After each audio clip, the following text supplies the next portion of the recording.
We'll guide you through how to update Flowise on Docker.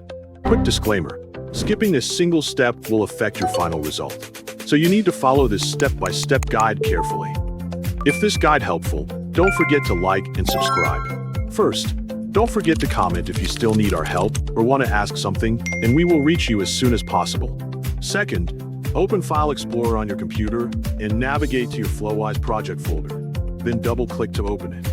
Once inside the folder, hold down the Shift key, right-click anywhere in the empty white space, and select the option to open a PowerShell window here. To begin the update process, you must completely stop your current application stack by executing the docker compose down command, which safely halts and removes the old containers.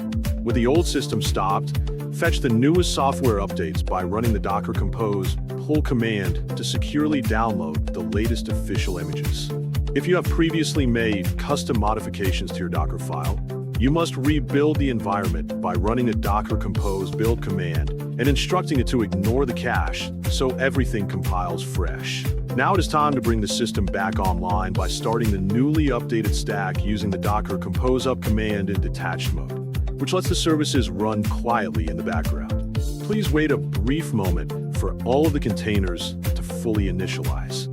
Next, verify that your newly updated containers are running smoothly by executing the docker compose process status command to review the active services.